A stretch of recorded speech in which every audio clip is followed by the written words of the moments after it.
Third point. This is the wonderful uniqueness of its style. Indeed, the Qur'an's style is both strange and original and wonderful and convincing. It has imitated nothing and no one has been able to imitate it. Its style has always preserved the freshness, youth, and singularity it possessed when it was first revealed, and continues to preserve it. For instance, the unique style of the cipher like muqatta'at, the disjointed letters like Alif, Lam, Mim, Alif, Lam, Ra, Ta, Ha, Ya, Sin, Ha, Mim, Ain, Sin, Qaf, at the beginning of some of the surahs. We have described 5 or 6 of the flashes of miraculousness they comprise in Risale-i-Nur. For example, these letters at the start of certain surahs have taken half of each category of the many well-known categories of letters, like the emphatic letters Kaf, Kaf, Ta, Alif, Jim, Dal, Ta, Ba, the sibilants, the stressed letters, the soft letters, the labiolinguals, and tremolo letters Kaf, Ta, Dal, Jim, Ba, taking more than half from the light letters and less than half from the heavy letters, neither of which are divisible. It has helped every category. Although the human mind would be capable of it, having all those categories overlapping one within the other, hastened among 200 possibilities in the only way possible, which was hidden to the human mind and unknown to it, and organizing all the letters on that way, over that broad distance, was not the work of the human mind, and chance could not have interfered in it. Thus, in addition to these letters at the beginning of the surahs, divine ciphers, displaying 5 or 6 similar flashes of miraculousness, scholars versed in the mysteries of the science of letters, and the authorities from among the saints deduced many secrets from these disjointed letters. They discovered such truths that they declared that, on their own, these letters form a brilliant miracle. Since we are not party to their secrets, and also we cannot provide proofs clear to everyone, we cannot open that door. We shall therefore suffice with referring readers to the explanation in Risale-i-Nur of 5 or 6 flashes of miraculousness related to them. Now we shall point out the Qur'anic styles with regard to surah, aim, verse, phrase, and word. For example, if the surah about what are they disputing is studied carefully, it shows the events of the hereafter, the resurrection of the dead, and paradise and hell in a style so unique and wonderful that it proves the divine acts and dominical works in this world, as though looking at each of those events of the next world, and convinces the heart. To expound the style of the surah fully would be lengthy, so we shall merely indicate 1 or 2 points as follows. At the start of the surah, to prove the resurrection, it says, "We have made the earth a beautifully decked out cradle for you, and the mountains masts and poles full of treasure for your house and your lives. We have made you as couples, loving and close to one another. We have made the night a coverlet for your sleep of comfort, the daytime the arena in which you earn your livelihood, the sun a light-giving, heat-supplying lamp, and from the clouds we pour down water as though they were a spring producing the water of life. And we create easily and quickly from the simple water the various flower-bearing and fruit-bearing things which bear all your sustenance. Since this is so, the day of resurrection, the day when good and evil shall be separated out, awaits you. It is not difficult for us to bring about that day. In a veiled way, it points to proofs that after this, at the resurrection, the mountains will be scattered, the skies shattered, hell readied, and the people of paradise given gardens and orchards. It says in effect, since he does the things related to the mountains and the earth before your very eyes, he shall do things resembling these in the hereafter. That is to say, the mountain at the beginning of the surah looks to the state of the mountains at the resurrection, and the garden to the gardens, and paradises in the hereafter. You may compare other points to this and see what a beautiful and elevated style it has. And for example, say, O God, holder of all power, you grant dominion to whomever you wish, and you remove dominion from whomever you wish. You exalt whomever you wish, and you bring low whomever you wish. In your hand is all good. Indeed, you are powerful over all things. You enter the night into the day, and enter the day into the night, and you bring forth the living from the dead, and bring forth the dead from the living, and you grant sustenance to whomever you wish without measure. These verses describe the divine acts in humankind, and the divine manifestations in the alternations of night and day, and the dominical acts of disposal in the seasons of the year, and the dominical deeds in life and death on the face of the earth, and in the resurrections in this world in a style so elevated that it captivates the minds of the attentive. Since its brilliant, elevated, and wide-reaching style is clearly understood with little study, we shall not open that treasury for now. And for example, when the sky is rent asunder, heeding the command of its sustainer, as in truth it must, and when the earth is leveled, and casts out what is within it and becomes empty, and it heeds the commands of its sustainer, as in truth it must. This explains in a truly elevated style the degree of submission and obedience to Almighty God's commands of the skies and the earth. It is like this. Just as a commander-in-chief opens two offices to accommodate the matters necessary for fighting, like one for strategy and one for the enrollment of soldiers, and when those matters are accomplished and the fighting is over, he addresses himself to the two offices in order to convert them into something else for some other business. They both say, either through the tongues of those employed in them or through their own tongues, O chief, give us a short respite so that we can clean up the bits and pieces of the former business and throw them out. Then you may honor us with your presence. There we have thrown them out. We await your command. Order what you wish. We hear and obey. Everything you do is true, good, and beneficial. In the same way, the heavens and the earth were opened as two arenas of obligation, trial, and examination. After the allotted period is finished, they will put aside the things pertaining to the arena of trial and say, O our sustainer, the command is yours. Employ us now in whatever you wish. Our right is only to obey you. Everything you do is right. Consider carefully the majestic style of those sentences. And for example, then the word went forth, O earth, swallow up your water, and O sky, withhold your rain. And the water abated, and the matter was ended. The ark rested on Mount Judah, and the word went forth, away with all those who do wrong. In order to point to a mere drop from the sea of eloquence of this verse, we shall show one aspect of its style in the mirror of a comparison. On the victory being won in a great war, the commander says, cease fire to one firing army and halt to another assaulting army. He issues the command, and at that moment the firing ceases and the assault is halted. He says, it is finished, we have beaten them. Our flag is planted at the top of the high citadel at the enemy's center. Those mannerless tyrants have met with their reward and been cast down to the lowest of the low.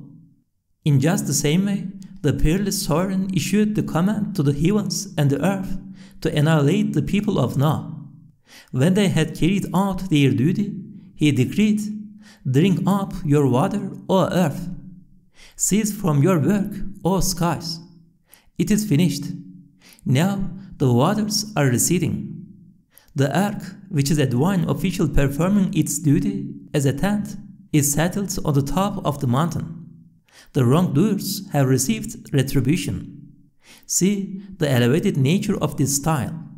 It is saying, the heavens and earth obey the command like two highly disciplined soldiers. It is thus alluding to the fact that the universe becomes angry at man's rebellion. The heavens and the earth become incensed. And with this allusion, it is saying, one whose commands the skies and the earth obey like two disciplined soldiers may not be rebelled against, restraining man in awesome fashion. Thus, it describes a universal event like the flood, with all its consequences and truths in a few sentences in a concise, miraculous, beautiful, and succinct manner. You can compare this droplet from the ocean with other drops. Now, consider the style displayed by the window of the words.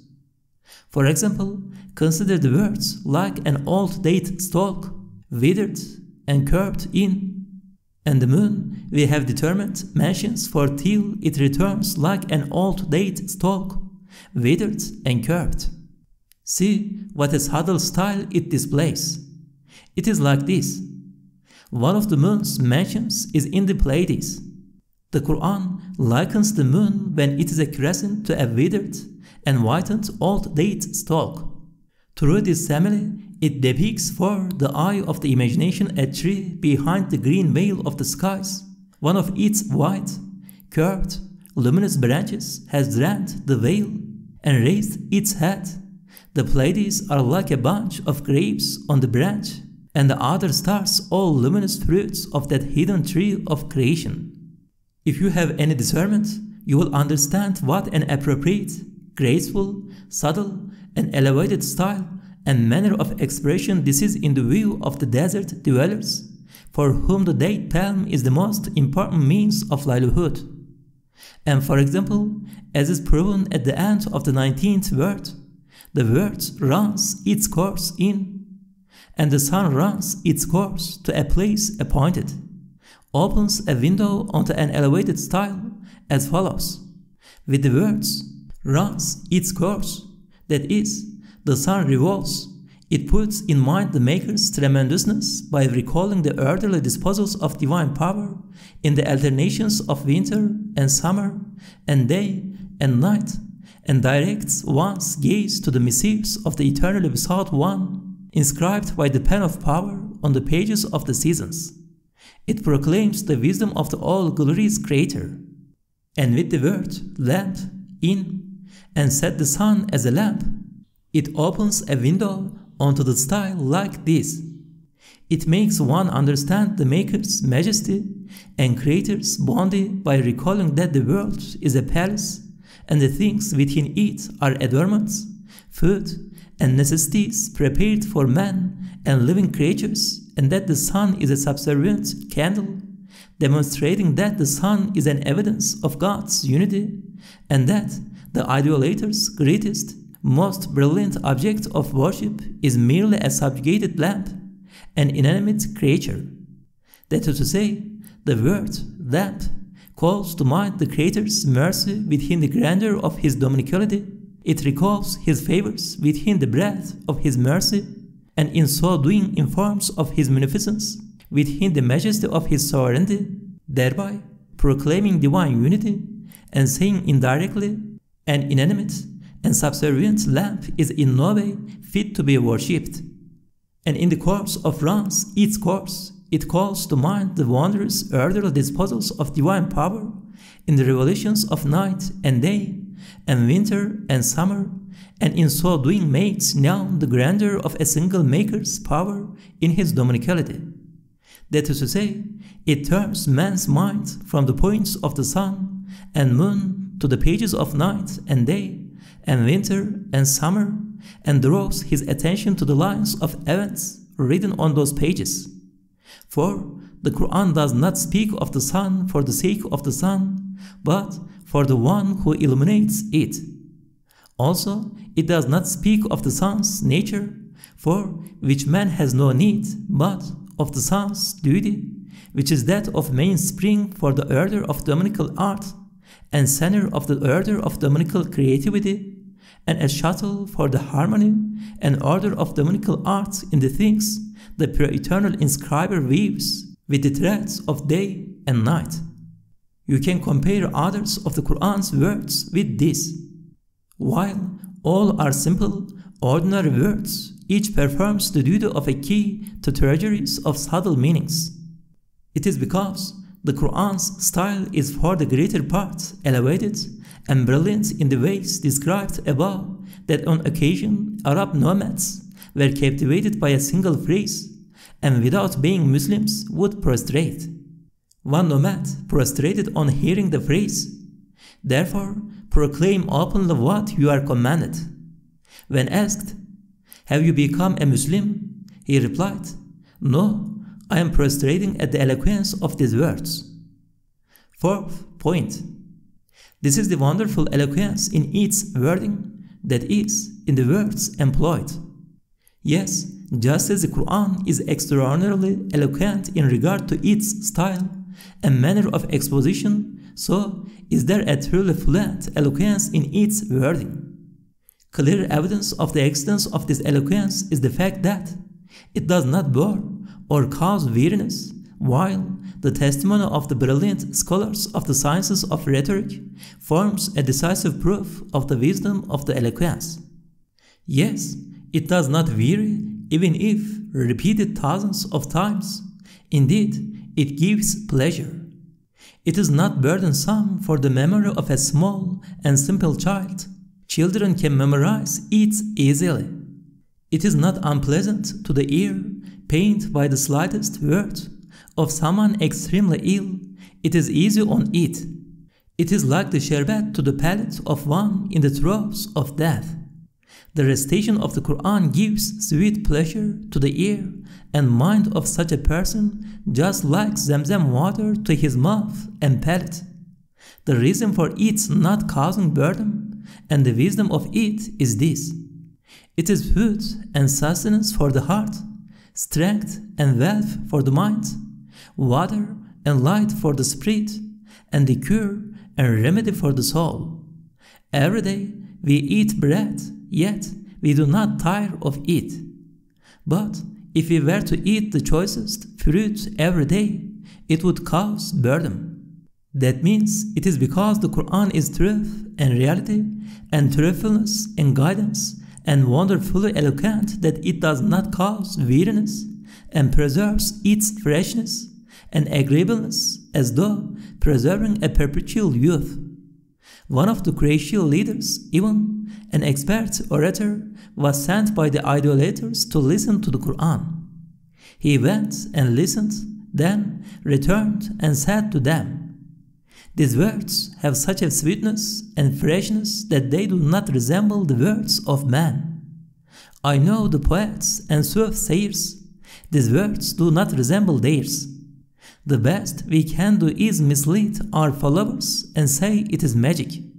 Thus, even the all-wise Quran's most obdurate enemies were amazed at its eloquence. It would be very lengthy to explain the sources of the all-wise Quran's eloquence in its verses and words and sentences. Therefore, we shall keep the explanation brief and show by way of example the fluency and eloquence of the wording in one sentence obtained through the position of the letters and a single flash of miraculousness that shines forth from that positioning. Take the verse. Then, after the distress, he sent down on you a feeling of peace and drowsiness, which overcame a group of you, to the end of the verse. In this verse, all the letters of the alphabet are present. But, see, although all the categories of emphatic letters are together, it has not spoiled the smoothness of style. Indeed, it has added a brilliance and harmonious, congruent, eloquent melody issuing from varied strings. Also, note carefully the following flash of eloquence of the letters of the alphabet, alif and ya, since they are the lightest and have been transposed with one another like sisters. They have each been repeated 21 times. And since mim and nun are sisters and have changed places, they have each been mentioned 33 times. Note, tanween is also a nun. And since shun, sin, and sad are sisters in regard to articulation, quality, and sound, each has been mentioned 3 times. And although ayn and ghayn are sisters, since ayn is lighter, it is mentioned 6 times, while because ghayn is harsher, it is mentioned half as many, 3 times. And since zay, dal, za, and ta are sisters in regard to articulation, quality, and sound, each is mentioned twice, while lam and alif in the form of la have united, and alif's share in the form of la is half that of lam. Lam is mentioned 42 times, and as a half of it, alif 21 times. Since hamza and ha are sisters in regard to articulation, hamza is mentioned 13 times, and being a degree lighter, ha is mentioned 14 times.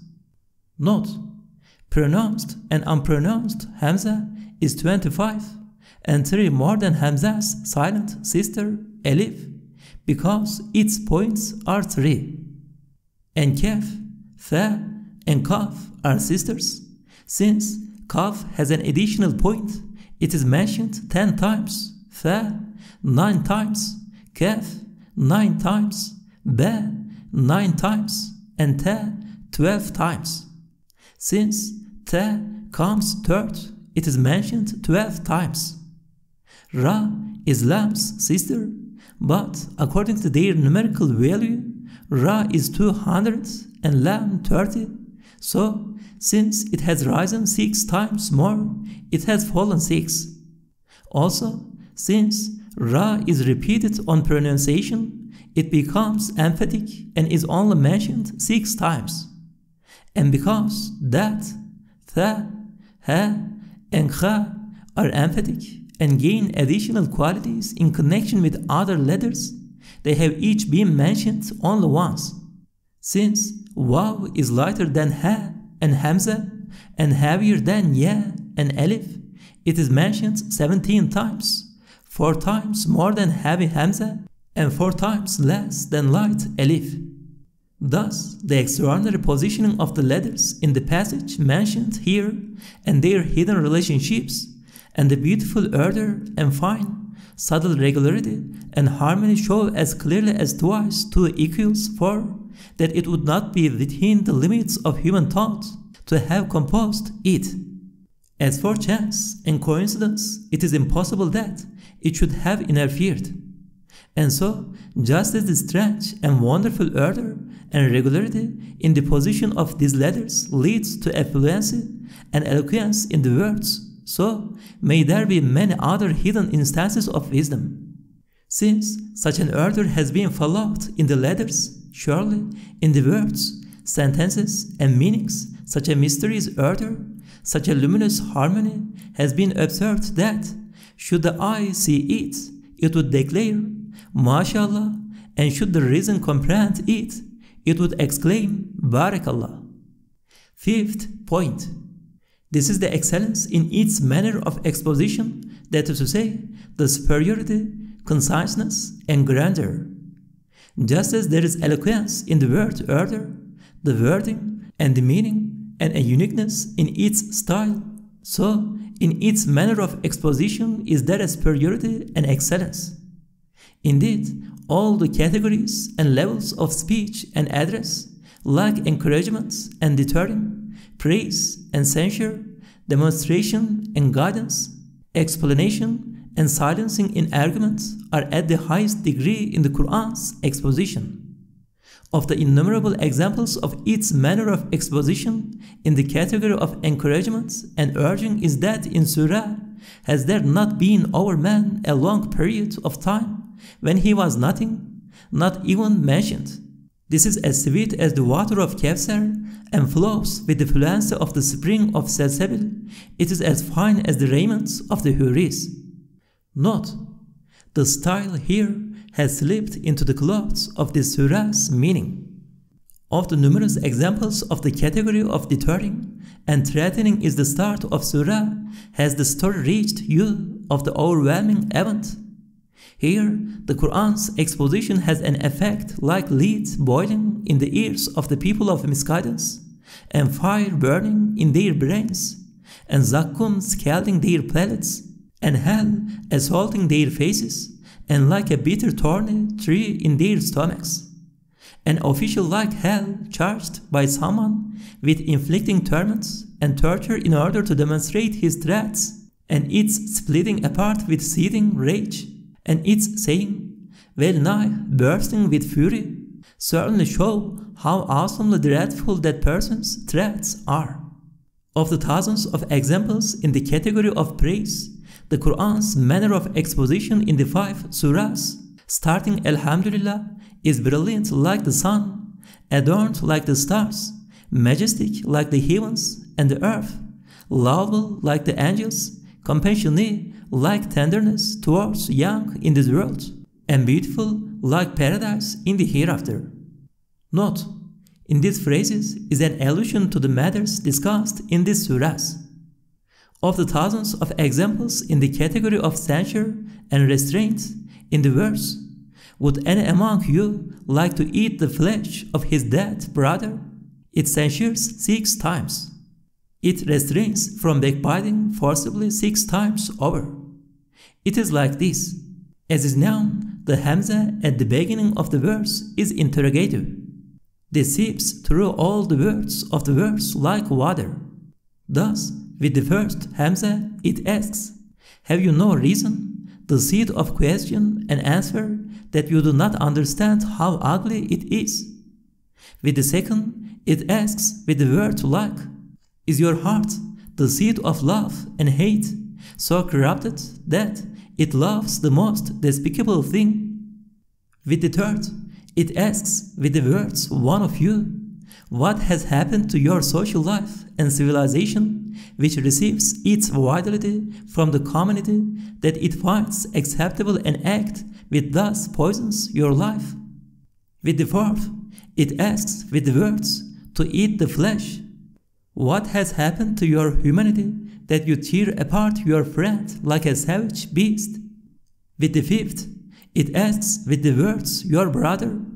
Have you no compassion and fellow feeling that you unjustly tear with your teeth at the character of the one injured, your brother, in so many respects? Have you no reason that you bite at your own limbs like a madman?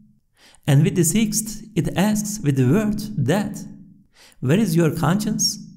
Is your nature so corrupted that you do the most repulsive thing to the most respected person, your brother, like eating his flesh?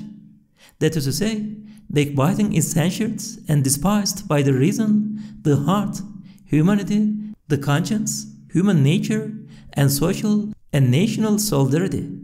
So, see how this verse restrains from this crime in 6 conscience degrees, on 6 miraculous levels.